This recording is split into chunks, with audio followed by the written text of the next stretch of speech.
Hi, and welcome to Matt Holman Talks Mental Health, the podcast where I have the opportunity to sit down with amazing humans, have a chat, and hear their stories about their journeys through mental health. For this episode, I'm so happy to introduce Lara Kynvin to the conversation. Welcome, Lara. Hello, Matt. Hi, welcome. Lovely to have you. As always, I'll just do a very brief introduction as to how this has come about, because I always like people to know sort of how we connected or what this is for, and what we're going to cover in this session as well. But we actually met in person, and it's an interesting one because a lot of people we meet are online and in LinkedIn and social, but we met in person. And an interesting story behind that was Lara was selling some umbrellas, and I said, "Oh, I'll take an umbrella," and didn't realise that would then be the start of a conversation that would bring us here. I won't tell you what the umbrellas are about because we'll talk about that in this session, no doubt as well. But it was just lovely. And then as I started recording these episodes again, I knew Lara was somebody that I really wanted to talk to and hear the story. So Lara, welcome along again. Tell people a little bit more about who you are and what you're doing. So I'm Lara Kynvin. Um, my journey.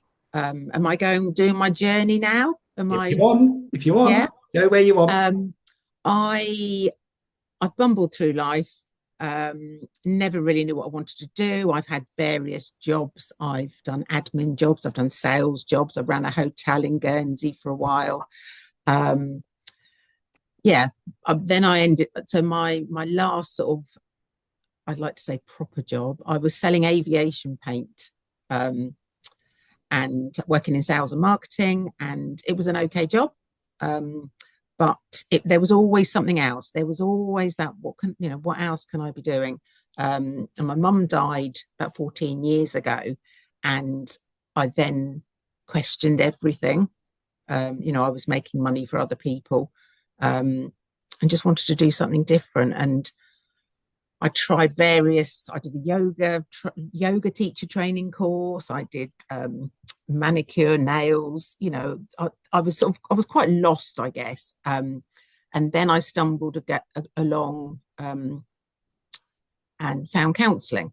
So Okay. counselling course, which is listening skills for the first couple of years. So really understanding about listening. Um, Decided I liked it and carried on. So 6 years later, having done that, um, I did 2 years of evening class, and then I gave up my job and went back and did my foundation degree. Um, and I qualified in lockdown. Okay. So I had my online graduation.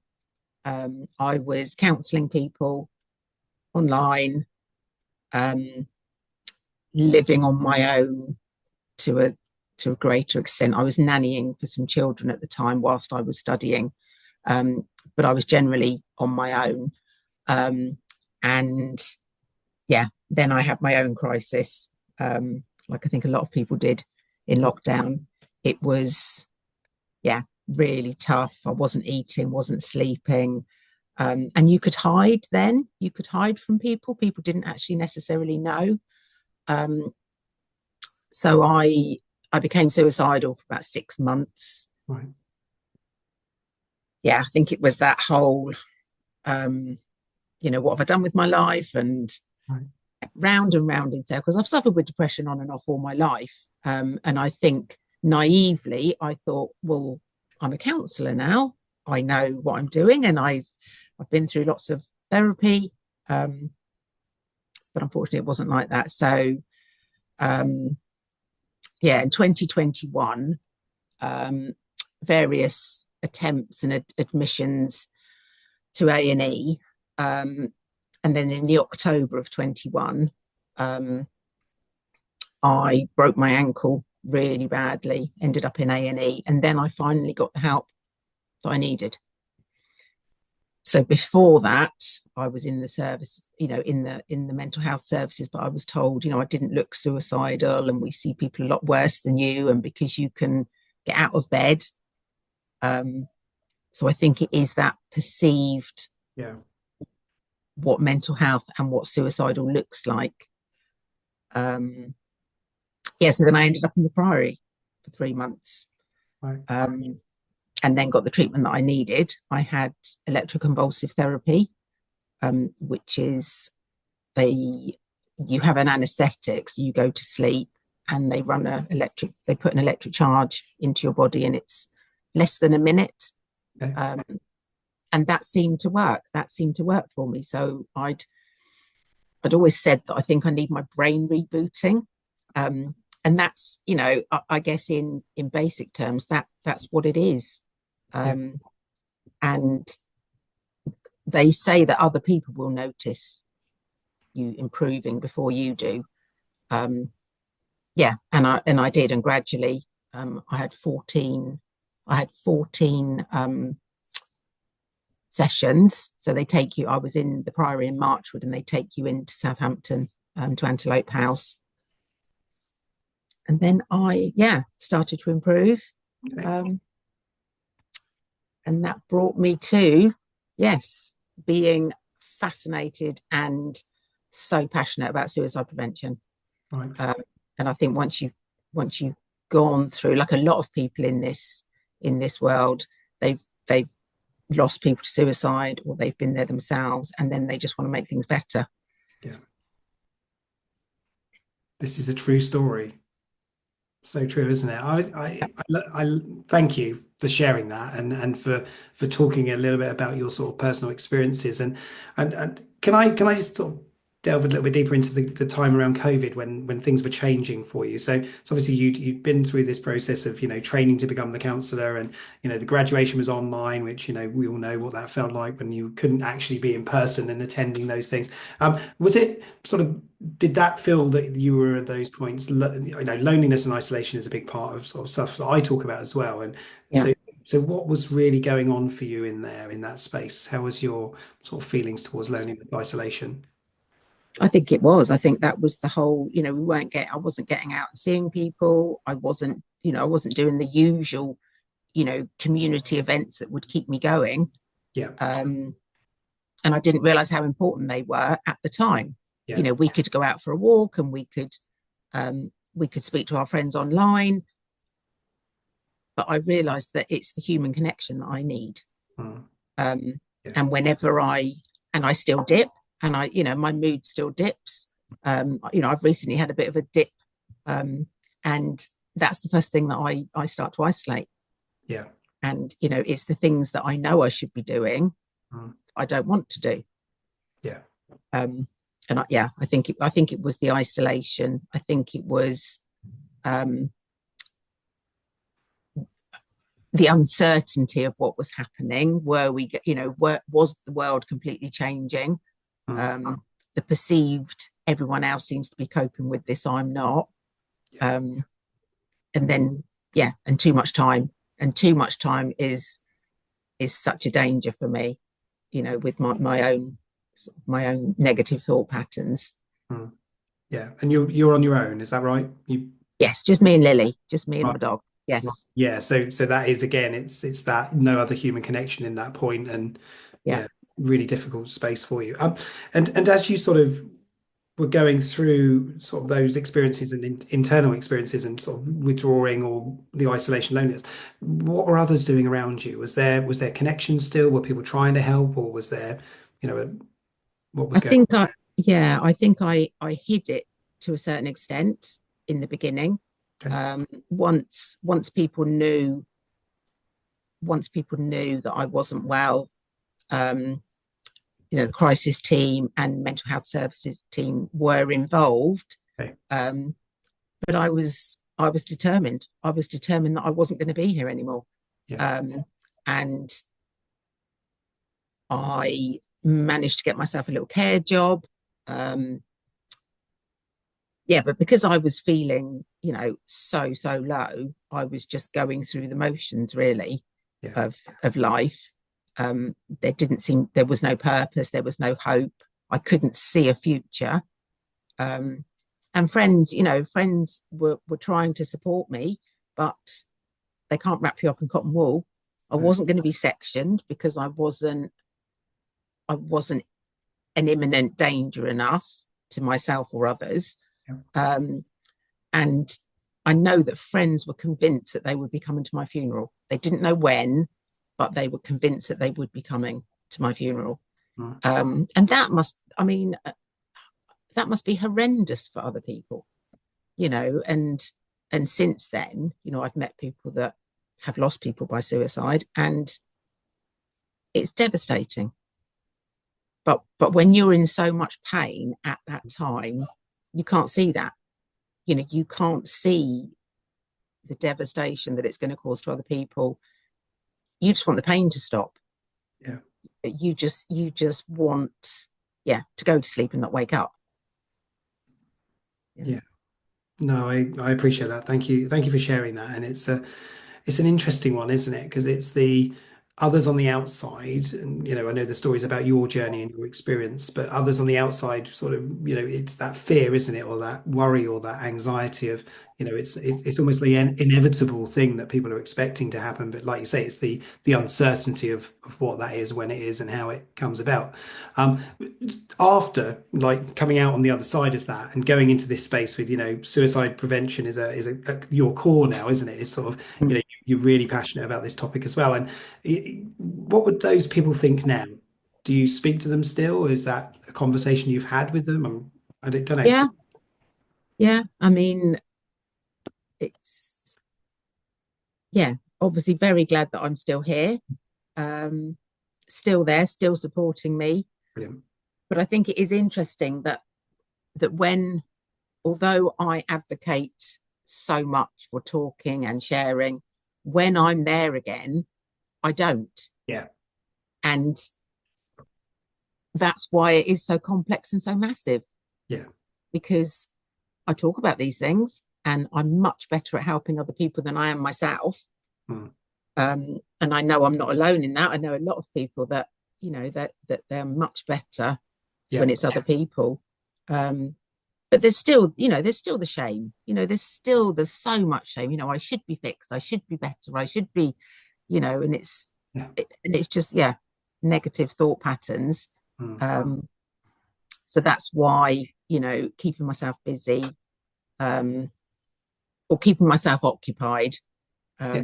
so that there's not too much time to be beating myself up too much.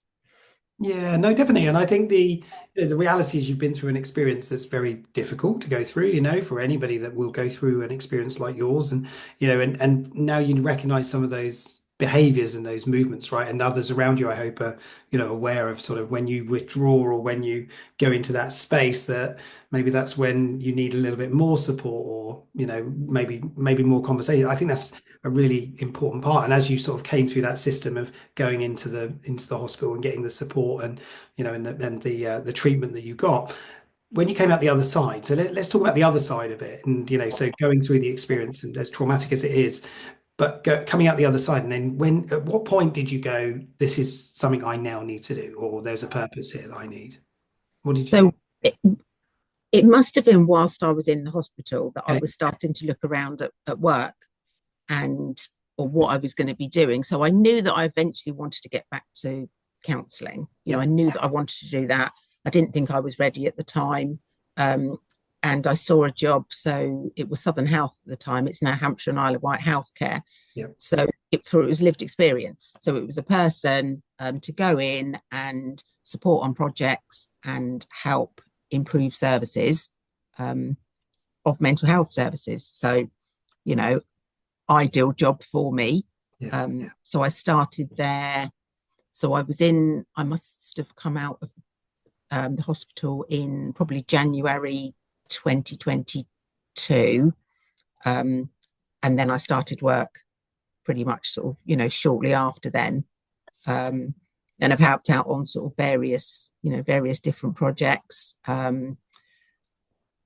it's been a bit of a tough time because the trusts have merged, Mm. and there's been a bit of uncertainty. But I'm now back into sort of community engagement, Yeah. and really, yeah, I'm really enjoying, and trying to link up a lot of these services that tend to work in silo. You hear so many meetings and groups, but it's just trying to get them all linked up so that we're not doubling up on all the efforts. It makes sense, doesn't it? Because there's a limited resource, and yet there's a lot of people involved in service and support and helping, and caring for those people who are struggling. So yeah, your perspective and your lived experience, no doubt, is invaluable to the conversations as well, right? Yeah. And then something happened at some point, I guess, because then you started doing something around the Baton of Hope. Is that right? I know you were. So yeah, With you. so I started looking, and I think that's what LinkedIn is great for. You know, I started looking around, um, and started on and joined some suicide prevention forums. You know, Hampshire County Council and Portsmouth City Council, and then that's where I saw the Speak Their Name quilts. So I partnered up with a lady, and we created the Hampshire and Isle of Wight Speak Their Name suicide memorial quilt. So that was the first thing that we looked at. And I also um, co set up the Let's Get Talking About Suicide event in Portsmouth with a lady called Sarah Mitis, who lost her father to suicide. So she has, huge passion for the subject as well.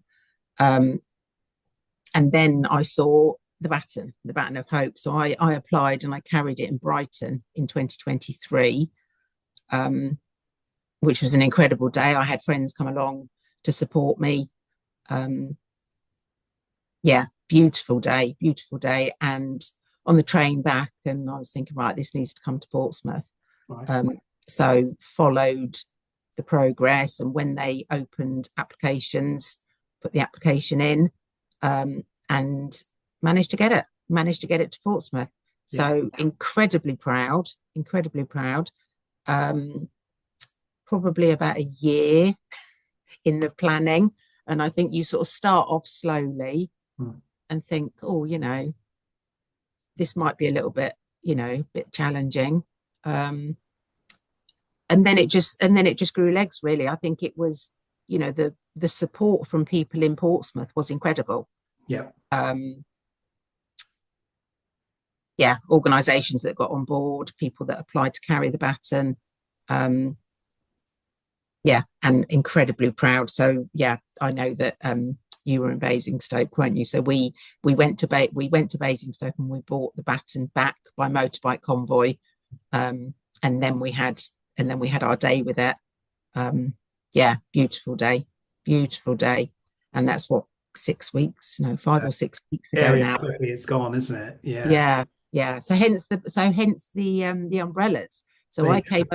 I came over to the Basingstoke launch, um, and yeah, that's where I met you because we were talking to the Basingstoke people about the merch, Yeah.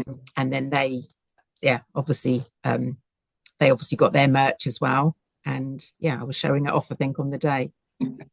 You were, and I remember I love a good brolly. Yeah, Sport of the UK, right? We love a yeah, bit. So I thought, you know what better thing? And I don't think it rained after I bought that brolly off you, by the way. no, So no, it was literally right by my side, waiting to be used, so I could show it off. But yeah, no, yeah, it started a conversation, right? And mm, that in itself is quite symbolic of the reality of mental health and mm, suicide prevention, isn't it? It's that yeah, starting a conversation and opening up it doesn't matter what the conversation is. It can just be, just a very simple thing, but actually it's about connection.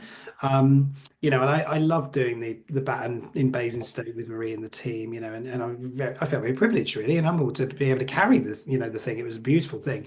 And then I saw you obviously as it was handed over to transition, but you also you were in plaster as well, right? How do you create this thing and run it and manage it whilst you're in plaster when your leg is still in plaster? yeah. So my leg was in plaster for 3 months. So most of the lead up, Yeah. well, all of the lead up, I actually came out of plaster 2 days before Yep. the baton. So um, very luckily, I was lent an automatic car Okay. um, by the wonder by the wonderful Simon Ingram from Mountjoy. Okay. Um, yeah, I mean, it was so the support. We needed money, we needed sponsors, we needed help with advertising, we needed all of that. But what he gave me in that car was priceless because the week before, um, 2 weeks before, that's when you're rushing around delivering things, picking things up, Yeah. dropping things off. And although I was on the bus a lot with my dog and my scooter, there's lots of places you can't get to by bus or can't get there easily. yeah, so that was, yeah, that was just priceless, absolutely priceless. So I managed to drive back from Basingstoke um, with the bike convoy. Um, yeah, and And you put out the window. yes, Yeah, something like that. No, yeah, it was yeah, great. So legacy. So moving on from that. So obviously, and actually one thing we spoke about briefly before we started recording this was, the run up for that event was a long run, wasn't it? So it was a year in the making and delivering and creating and preparing to then have the now it's done. yeah, And obviously within the world of mental health, we talk about sort of situations where you go, there's a long yes. expectational run up, you do the event, and then it's the after. How do you feel now, 6 weeks later? I think I'm just starting to re-emerge. Okay. Um, I what I am incredibly proud. Yeah. I am incredibly proud. Um, it's it's a reminder that I don't always practice what I preach, Okay. um, and I think I'm not alone in that. Um, I luckily I've got some very very good friends around me that will sort of check in on me and Yeah. thought this may happen. But in typical Lara, um, it's my patterns of behavior. It's my patterns of I'm okay, it's fine, Yeah. I'll be all right, Um, but there's people that actually know that, actually, you don't, that might not be what's happening. Yeah. Um, but it is, it's a massive event. It was massive, it took up my time, it took up my energy, it took up my focus. Yeah. And then to have, yeah, it's just like straight cut off. Yeah. Um, so yeah, so sort of 5 6 weeks on, and I'm starting to feel a lot better. Okay. No, that's positive. I'm glad to hear that because I appreciate, the amount of activity you put in and for anybody who wasn't aware of the Baton of Hope or didn't know what was going on, when those events were taking place in a town and across 20 towns across the UK, there was a huge amount of energy that had to go into creating it to make it what it was and it Yeah, gets so much, publicity and support, but it's the once it's finished and we pack it away there's still people left over who were involved daily, like yeah, yourself. And yeah, no, I'm encouraged to hear that sort of 6 weeks later. So what's the future look like, Lara? What are you thinking now? Is there anything else you want to do? Well, I'm hopeful there are more things you. yeah. What's your ambitions or targets now? I mean, there is, yeah, there. I mean, there is legacy. Obviously, we've had the Let's Get Talking About Suicide event, so I'll speak to Sarah about what her view, what her sort of hopes are, what that looks like next year. Um, yes, I want to carry it on, but you can't do everything voluntary. And I want to get back to my counselling practice. Yep. But it's picking your right time, picking your moments, doing it slowly, Yeah.